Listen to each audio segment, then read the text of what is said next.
bienvenue à tout le monde. Un petit point sur les versions, comme d'habitude, les versions disponibles. La 19.049, correctif applicatif, ça passe pas longtemps.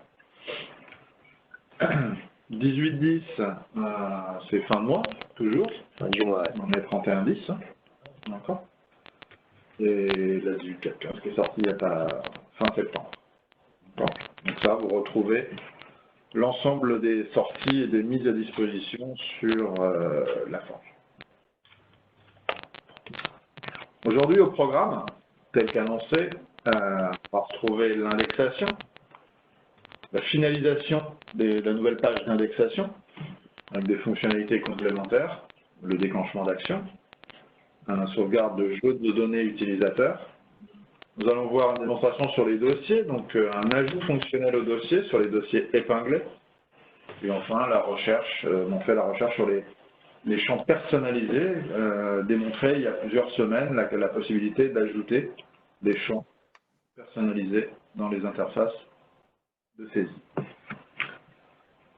Donc, je vais passer sur Marche Courrier. Je vais couper donc l'interaction avec les micros. Donc, vous m'entendrez, mais vous n'aurez pas de retour. Donc, nous ferons après, à l'issue de la démonstration, un petit tour de table.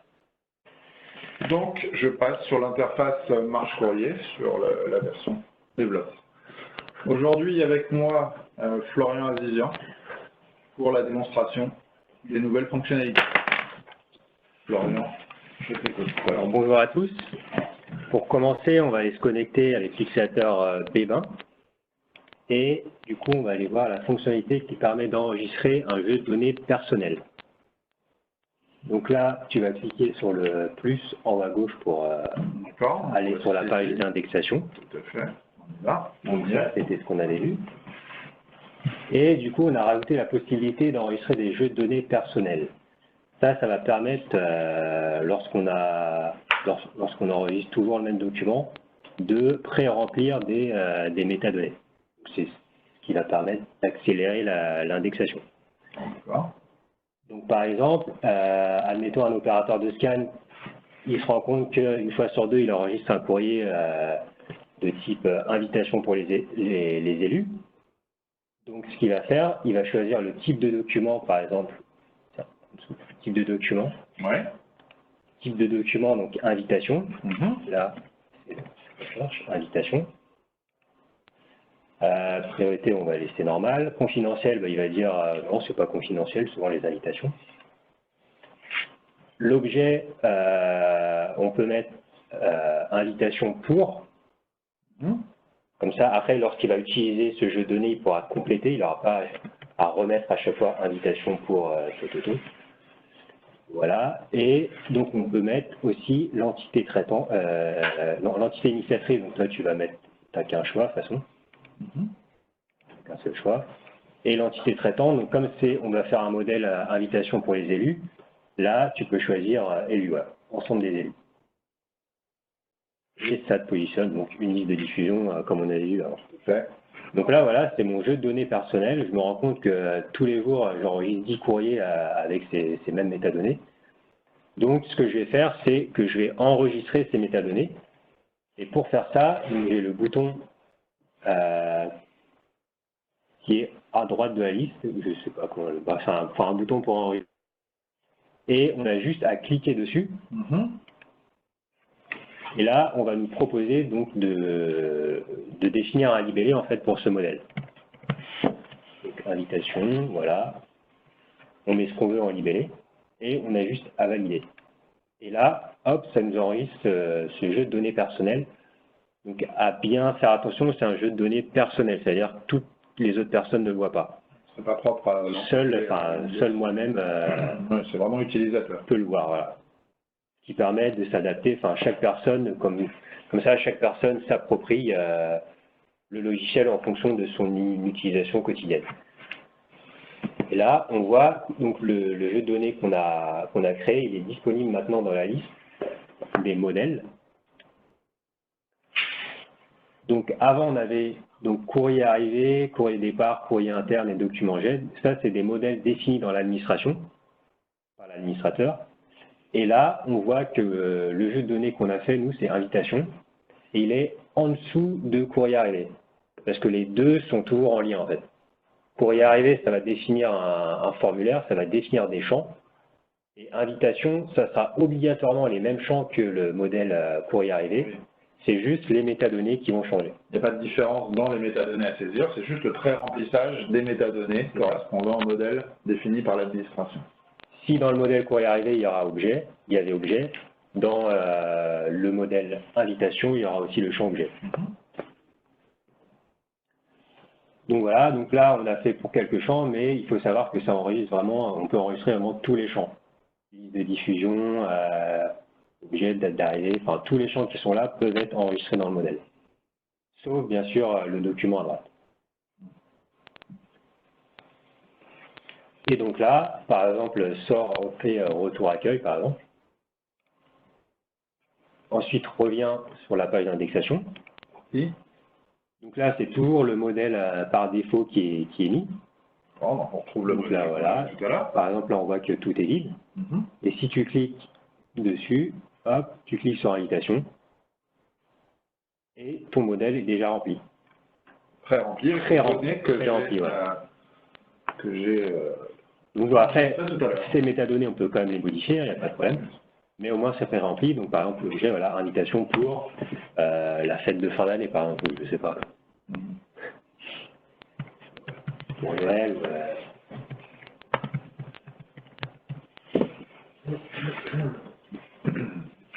Donc là, est-ce que j'ai besoin de réenregistrer un modèle par-dessus? Là, je peux réenregistrer aussi un modèle. Donc ça sera un autre modèle, pas lié à invitation. Ça sera aussi un modèle lié au modèle public qui est courrier arrivé dans ce cas. Tout à fait. Donc là, tu peux cliquer dessus, ouais. Enregistre un nouveau modèle.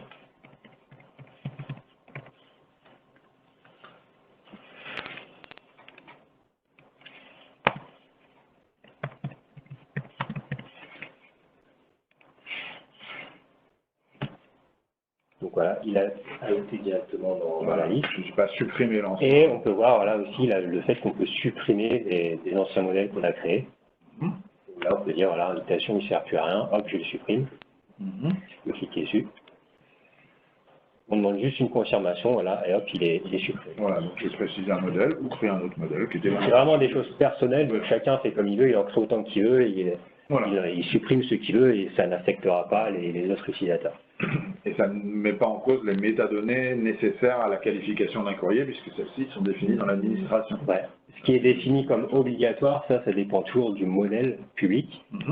Un utilisateur ne peut pas décider que maintenant, l'objet, c'est plus obligatoire. Exactement. Ça, c'est toujours défini par le modèle public. Là, on est vraiment dans le jeu de données. Un jeu. Donc ça, voilà, c'est pour la fonctionnalité des jeux de données personnels.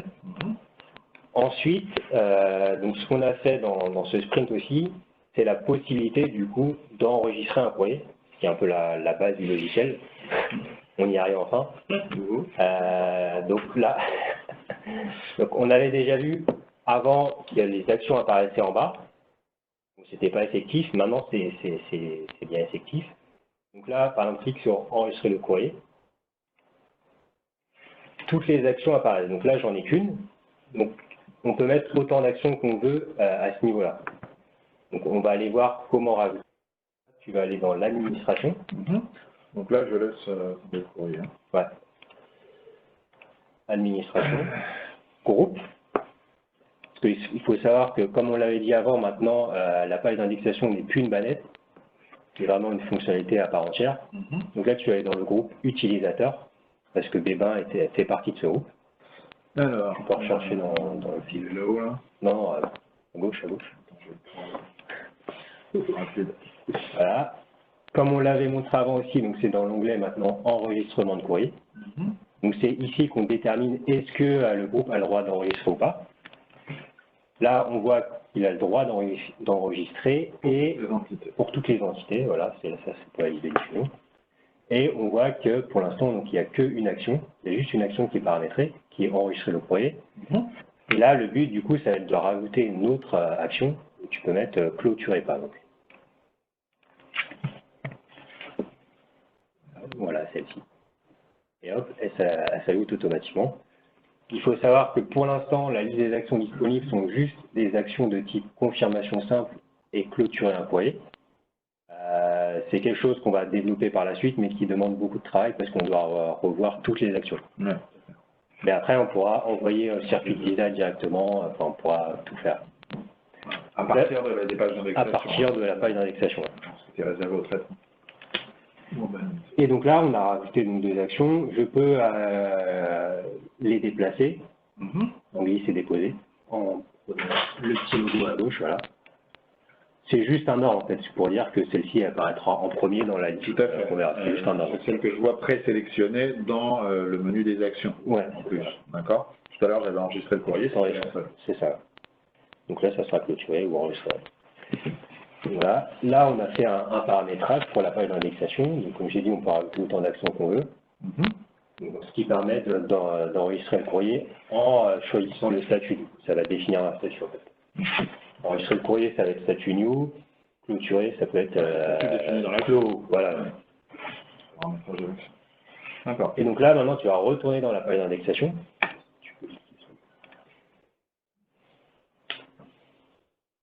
Donc là, remplis ou utilise un modèle, voilà. Il faut juste remplir les champs obligatoires. Ouais. Non, on y va.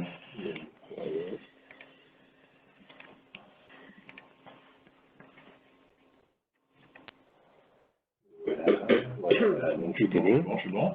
Ouais. Et donc là, on va dans la liste des actions, donc on a enregistré le courrier et on a aussi maintenant clôturé le courrier. Ce que tu peux faire là, tu peux valider directement. Donc là, sans avoir actionné le menu des actions. Sans avoir choisi l'action, parce qu'elle est choisie automatiquement. Et là, sans avoir mis de fichier. Avant, on pouvait enregistrer un document sans fichier, mais en fait, ça simulait. C'est-à-dire que ça enregistrait quand même un fichier, mais c'était un fichier, un faux PDF. Ouais. Du coup, ça remplissait les doc serveurs un peu pour rien. Donc, je vais pas me mettre un fichier. Bah là, juste pour tester, tu peux valider. Que je valide. Voilà. Donc, on lui dit, attention, il n'y a aucun fichier. Est-ce que vous voulez vraiment continuer? Donc là, tu peux mettre oui ou non. Donc là, tu peux faire annuler. Pour la démo. Ouais. Et là, donc, choisis un fichier. Comme on l'a dit avant, on peut choisir ce qu'on veut. PDF ou ODT, c'est converti automatiquement. Donc là, c'est un PDF, il apparaît directement. Et là, par exemple, choisis clôturer. Et là, tu peux valider. Donc là, c'est juste pour montrer que cette modale, en fait, va s'adapter en fonction de l'action qu'on aura choisie. Là, on a choisi une action de clôture, donc il y a juste le message pour nous dire ce que ça va faire derrière. Là, ça va actualiser la date de clôture. Maintenant, tu peux annuler. Et voilà, on va faire l'action enregistrer le courrier, en fait, qui est juste une confirmation simple. C'est juste de demander, êtes-vous sûr de vouloir enregistrer? Je retrouve le principe des annotations. Il y a le principe des annotations, il sera disponible sur toutes les actions qu'on est en train de refaire. Donc on peut écrire une annotation directement à ce niveau-là.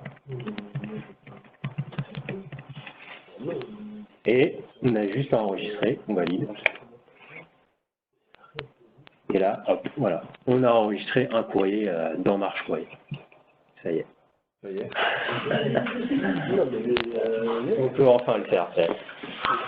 Donc, comme on peut choisir toutes les actions, on peut dire j'enregistre un courrier statut new, donc statut nouveau, du coup il va apparaître dans une bannette, ou faire une action qui va mettre un statut, je sais pas, à archiver, du coup il va apparaître dans une bannette. Enfin voilà, on peut vraiment démarrer le workflow directement depuis les actions. Voilà, tout à fait. On prend les anciens paramètres. Voilà pour l'enregistrement d'un courrier. L'indexation, donc la création la base de l'utilisateur, et puis le choix des actions. Le choix des actions. Le choix des actions, la validation des actions effectuées, et la possibilité d'indexer sans fichier. Sans fichier. Avant on pouvait, mais il fallait cliquer sur un bouton et du coup il y avait un PDF factice qui apparaissait à droite. Maintenant on peut vraiment enregistrer sans fichier. C'est utilisé notamment pour les fichiers confidentiels défense. Par exemple, on veut enregistrer juste les métadonnées, mais on n'enregistrera jamais le PDF. Donc on a gardé cette fonctionnalité. Très bien. Et ensuite, Donc ça, c'est pour les fonctionnalités. La prochaine, ça va être pour les dossiers épinglés. Ouais. Donc, je On repasse. avait vu dans les sprints précédents donc les fonctionnalités de dossier, tout simple, où on pouvait faire une arborescence. Création, partage. Création, partage, suppression, modification. Accès au dossier à partir des bannettes. Accès au dossier, ouais. Et donc là, on a rajouté le fait de pouvoir épingler des dossiers. Donc ça va servir notamment pour, par exemple, j'ai une arborescence de 10 niveaux. Il y a un dossier très important que je consulte très souvent, hop, je peux l'épingler et du coup, il apparaîtra toujours sur la page d'accueil. Donc là, on voit qu'ils sont à gauche, on plie les balais pour donc on voit que les dossiers épinglés apparaissent à gauche avec une petite punaise pour les notifier. Donc à ce niveau-là, on peut toujours cliquer sur le dossier pour voir les documents qui sont à l'intérieur. Voilà. Et donc là, donc en haut, c'est les dossiers épinglés avec la punaise, et en dessous, on peut quand même voir toute l'arborescence, bien sûr, tout ce qui a été fait avant, descendre, voilà, etc. Donc, pour épingler un dossier, comme on fait en fait, Ouais. tu as, donc sur formation, tu as les 3 petits points qui apparaissent à droite. Alors, ici, par exemple, dossier Voilà. formation. Dossier formation. Partagé. Donc on peut épingler tous les dossiers qu'on voit, on peut les épingler, qu'ils soient partagés ou pas. Voilà, on a cliqué sur les 3 petits points, il y a le menu qui apparaît épingler le dossier. Là, tu peux cliquer dessus, toujours une confirmation, et il apparaît directement dans les dossiers épinglés. Donc par exemple, si tu vas dans l'administration et que tu reviens après sur la page d'accueil, vas-y. Là, voilà, hop, il y a nos dossiers épinglés qui apparaissent toujours à gauche. Alors, il ne me déroule jamais l'arborescence complète, sauf si je la demande. Si je la demande, voilà, je peux l'avoir. Et du coup, pour désépingler, parce qu'on peut épingler et désépingler, bon, le mot est un peu bizarre, mais ça existe bien, c'est bien désépingler. Il y a juste à cliquer sur la punaise. Voilà, tu peux cliquer dessus. Il m'indique. Là, une confirmation pour être sûr, et hop, il est parti. Je vais le retrouver dans l'arborescence, évidemment. Donc le dossier est toujours dans l'arborescence. À noter que le fait d'épingler, c'est aussi personnel, ça. Chaque personne fait comme il veut en fonction de son travail quotidien. Voilà, je consulte toujours ce dossier, donc je vais l'épingler pour moi-même. Si je partage un dossier qui est épinglé, ça ne va pas aussi partager l'épinglage. Et puis ça l'épingle, voilà. C'est 2 choses différentes. C'est vraiment côté utilisateur pour l'utilisateur.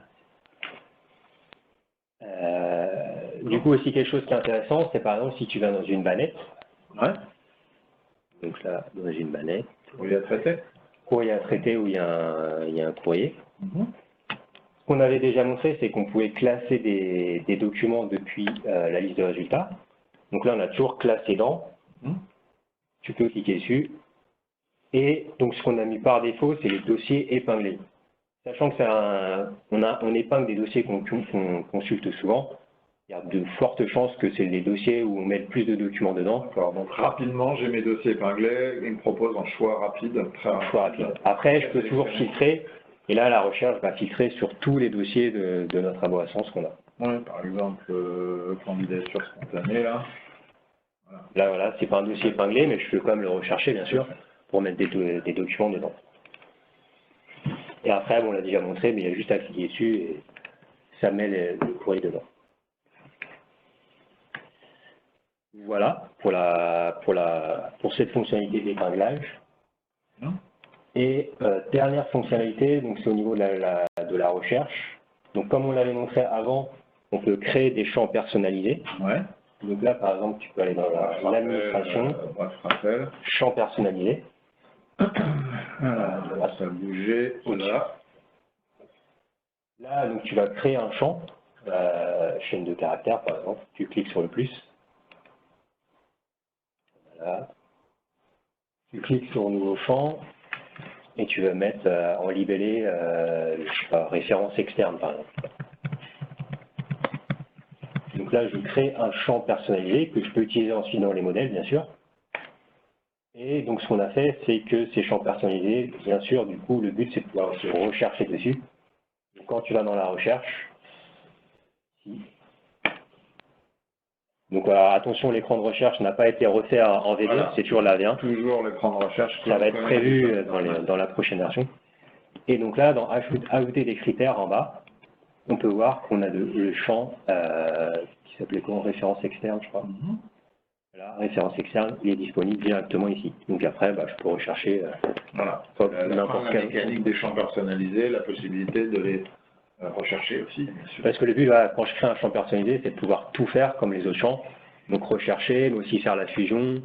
Je ne sais pas ce qu'il y a, enfin tout faire avec des champs personnalisés. Utiliser les Voilà. données de ce champ comme une donnée. Les extraire, faire des exports, voilà, tout ça. CSV, export de données. Voilà du coup pour les 4 fonctionnalités qu'on peut montrer et qui sont intéressantes à montrer dans ce sprint. Voilà, on approche, c'est brûlant pour la fin de l'indexation. De l'indexation, on s'approche. Sur la nouvelle version de Marche-Courrier. Là, il y a un gros temps qui a été passé pour faire toute la mécanique avec les actions, que tout a été revu. Donc ce qui reste à faire, tu l'as évoqué, il y a beaucoup d'actions à implémenter maintenant, des actions ça plus va être fait complètes au fur et à mesure de la page d'indexation, ça. et qui vont être prises au fur et à mesure de cette version. Après, au niveau de la page d'indexation, il reste les contacts. Là, ils n'ont pas été positionnés, mais il reste ça, et le fait de pouvoir faire des courriers de départ. Donc là, par exemple, en page d'indexation, tourner.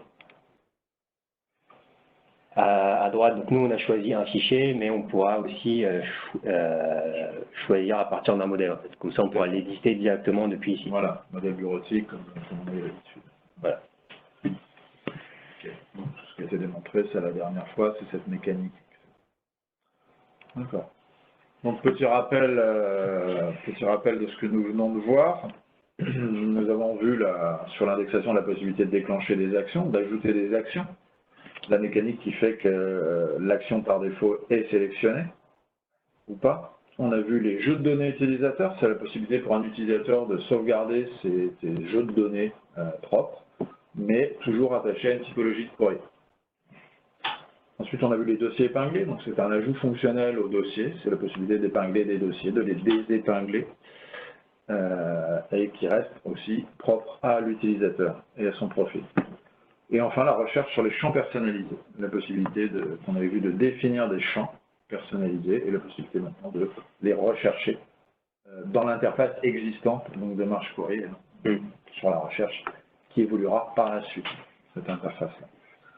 Je propose je vais rétablir l'interaction et je vais vous proposer d'interagir un petit peu avec l'équipe. Voilà, donc vous avez par rapport à ce que vous venez de voir, quelles sont vos remarques par rapport à tout ça? Est-ce que vous avez des remarques déjà? L'équipe, vous avez...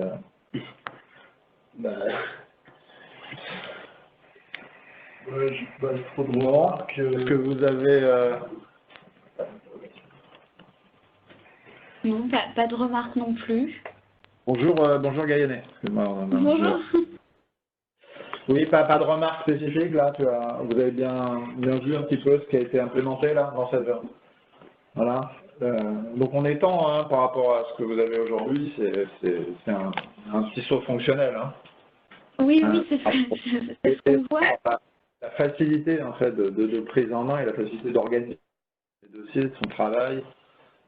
Des jeux de données, des dossiers épinglés, enfin on a vraiment un bureau utilisateur, quoi. On arrive presque à un bureau pour l'utilisateur.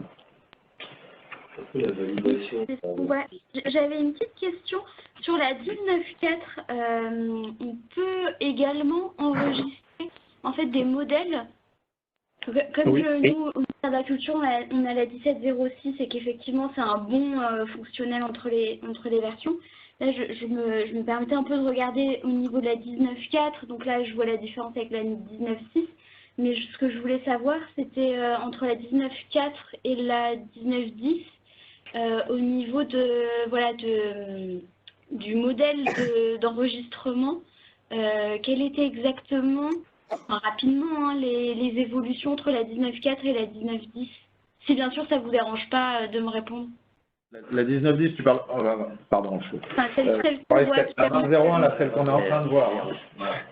Ok, bah, il y a beaucoup de différences. C'était les prémices, l'enregistrement en 19.4, c'est les prémices, ça enregistrait certaines données, pas toutes, pour l'utilisateur, quelques données. Ici, on est vraiment dans un saut fonctionnel, c'est-à-dire qu'on est capable d'avoir plusieurs modèles, ça enregistre toutes les données. Ouais. Avant, il n'y avait pas les listes de diffusion, il me semble. Voilà. Là, il y a les listes de diffusion. Après, c'est aussi plus ergonomique. Là, en 17.06, c'était un peu difficile à comprendre et à utiliser. Et là aussi, c'est que c'est lié à des modèles publics. C'est ça aussi. Donc en fait, on a étendu fonctionnellement, au niveau fonctionnel et au niveau de l'interface utilisateur, cette bonne idée qui était là au départ, mais qui n'était pas finalisée, qui était un prémisse dans la 19.4. Voilà. Elle est fonctionnelle, hein, mais elle n'est pas aussi fonctionnelle que ce qu'on va trouver là dans la 20.01, où ça sera vraiment facile, très très facile d'utilisation et de compréhension par l'utilisateur.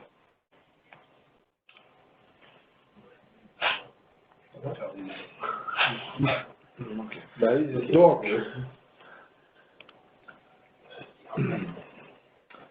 comme d'habitude, donc ainsi se termine notre revue des fonctionnalités. Donc l'ensemble des contenus démontrés sont mis en ligne sur la chaîne Marche YouTube. Donc à tête reposée, si vous avez besoin de revenir sur certaines fonctionnalités qui ont été évoquées, vous pouvez retrouver ce contenu 3-4 jours après. Par exemple, si je prends cette démonstration, 2-3 jours, ça sera en ligne, hein, vous retrouvez déjà les anciennes. Merci de votre présence à tous.